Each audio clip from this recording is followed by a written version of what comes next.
Hello guys, तो कैसे हो आप लोग। I hope you are doing well. My name is Dev Patel. I am currently 4th year medical student in Russia. अगर आप MBBS अब्रॉड से करने का सोच रहे हो तो आपने बहुत सारे प्रोज और कॉन्स सुने होंगे। ऑफ कोर्स बहुत लोगों ने आपको बहुत अच्छी बातें और बहुत बुरी बातें बताई होंगी।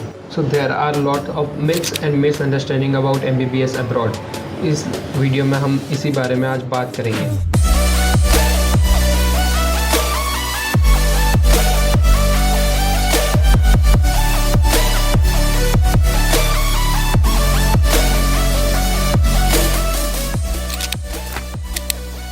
हम इस वीडियो में टोटल 5 मिथ्स कवर करने वाले हैं फॉर MBBS अब्रॉड के रिलेटेड। पहला जो मिथ है वो है आपकी डिग्री रिकॉग्नाइज नहीं होगी इंडिया में, या फिर आप जिस कंट्री में जाना चाहते हो उस कंट्री में। जैसे कि बहुत लोग बोलते हैं your degree is not recognised in India, UK, America, New Zealand and another countries as well. सो ऐसा नहीं है, आपकी डिग्री रिकॉग्नाइज नहीं होगी। हर कंट्री के लिए अलग अलग रूल्स होते हैं, उनकी अलग अलग बॉडीज़ होती है जो डिसाइड करती है आपको कौन से क्राइटेरिया फुलफिल करने हैं या फिर नहीं करने हैं। जैसे कि हम इंडिया की बात करें तो इंडिया में एक NMC नाम की बॉडी है जो हमेशा अपने नए नए गैजेट्स निकालती है। उसके अंदर बहुत सारे क्राइटेरिया हो रहे हैं, बच्चे इतने साल का होना चाहिए, इतने साल का कोर्स ड्यूरेशन होना चाहिए, ये सब होना चाहिए।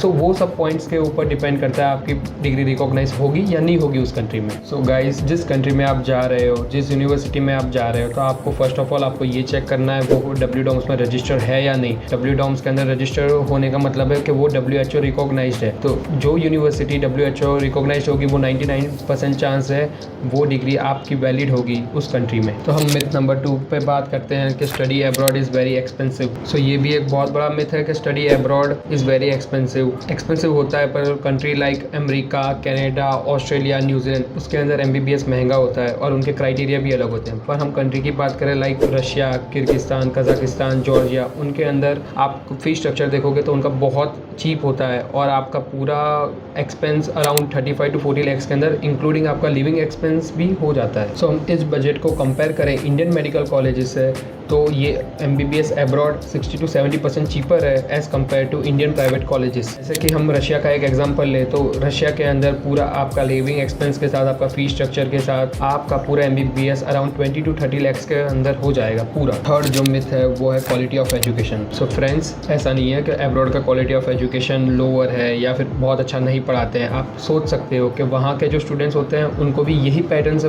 पढ़ाया जाता है, उनका सेम करिकुलम होता है, सब कुछ सेम होता है, तो वहाँ के डॉक्टर्स को भी फिर प्रॉब्लम होगी। आप ऐसा सोचने जाओ तो लोग ऐसा क्यों सोचते हैं कि MBBS इन अब्रॉड का क्वालिटी ऑफ एजुकेशन सही नहीं होता, क्योंकि वो जो कोई भी एक स्टूडेंट होता है वो 11th 12th में उनको स्पून फीडिंग की जाती है बाय टीचर्स। 3 ही सब्जेक्ट होते हैं, उनको वही पढ़ने होते हैं। पर जैसे ही वो कॉलेजेस में आता है तो उनको बहुत सारे सब्जेक्ट्स पढ़ने होते हैं। फिर वहाँ पे कॉलेजेस में सिर्फ आपको बेसिक्स क्लियर कराया जाता है। हर कॉलेजेस में आपका मेन फोकस होना चाहिए सेल्फ स्टडी पे। आप सेल्फ स्टडी नहीं करोगे तो फिर आप अच्छे डॉक्टर नहीं बन पाओगे। आपका ये भी मिथ क्लियर हो गया होगा quality of education in abroad. So friends, हम 4th मिथ पे बात करते हैं जो कि है student doesn't get clinical exposure over there. जैसे कि हम रशिया के एजुकेशन सिस्टम की बात करें, उसके जो 1st to 3rd ईयर है आपको बेसिक सब्जेक्ट्स क्लियर किए जाते हैं और 2nd ईयर से आपके हॉस्पिटल ड्यूटीज़ भी लगती है। जैसे कि हम 3rd to 6th ईयर की बात करें तो उसके अंदर आपकी की सारी हॉस्पिटल्स में आपकी क्लासें लगने वाली हैं और आपकी सर्जरी का, गायनेक का वहीं पे क्लास लगेगी, आपके हॉस्पिटल में ही क्लास लगती है। बच्चों को 3rd to 6th ईयर में पेशेंट को देखने का भी मौका मिलता है। सिर्फ वहाँ पे एक ही प्रॉब्लम होती है जो कि है लैंग्वेज बैरियर। आप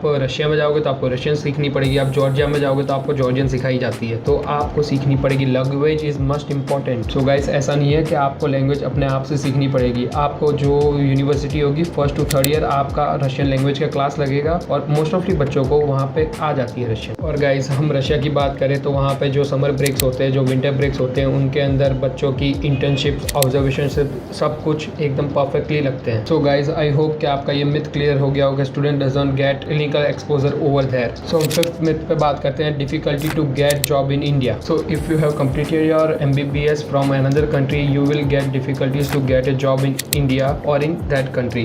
So friends, this is not true at all. So friends, each and every country all around the world have their provisional licensing exam. So that means friends कि आपने कहीं से भी डिग्री की हो, you have to give exam और licensing exam over there. तो guys जैसे कि हम इंडिया की बात करें, आपने अपना MBBS इंडिया से कंप्लीट किया हो या अब्रॉड से कंप्लीट किया हो, आपको एक एग्जाम देनी पड़ेगी जिसका नाम है NEXT नेशनल एग्जिट एग्जाम। तो गाइस ये एग्जाम क्लियर करने के बाद आपकी डिग्री वैलिड हो जाएगी इंडिया में, just like other countries. Guys I hope I had clear all the myths of MBBS abroad.